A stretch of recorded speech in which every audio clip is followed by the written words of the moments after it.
So here we are. We're in Thessalonians, 1 Thessalonians chapter 4 and verse 1. And it says, finally, dear brothers and sisters, we urge you in the name of the Lord Jesus to live in a way that pleases God, as we have taught you. You live this way already, and we encourage you to do so even more.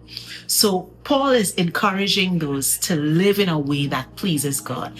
And he is saying to them, you're already doing this. We've already taught you this, and you're doing it. And now we're encouraging you to continue living that way. But something that he says to them, he asked them that they are already pleasing God. And he says to them to do this in the Lord Jesus Christ. So he's telling them, I want you to continue pleasing the Lord. And he's asking them to do this in the Lord Jesus Christ. And it's indicating that in order for us to maintain holiness as a standard, holiness that God would require of us, and to live that way, it continues within our relationship with Christ. So it's in our union with Christ. It's in our walk with the Lord. As we continue in fellowship with him, that we continue to walk in holiness, and that we continue to walk in a way and in a manner that pleases him.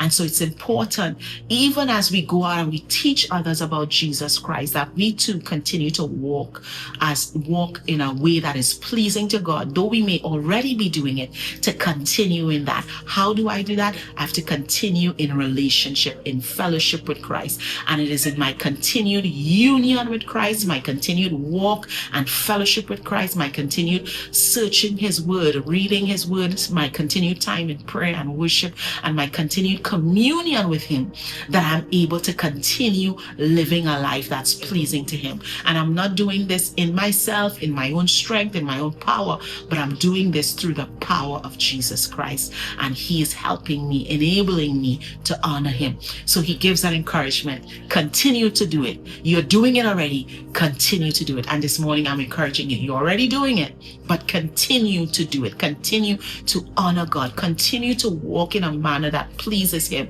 And if you are not, today is a great day to start. So Father and God, you see us, you know us. God, you know those that are walking faithfully with you, and those that are having a present challenge with their fidelity with you.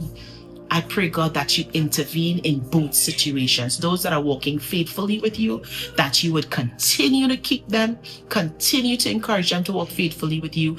And those that are not walking faithfully, those that are struggling, I pray, God, in the name of Jesus, send men and women of God to come alongside them and to help them walk in holiness, to walk in purity with you, God, Lord Father, to walk in fidelity with you. And Lord, that you would serve you in spirit and in truth. And God, we thank you for doing it. In Jesus' name, amen and amen.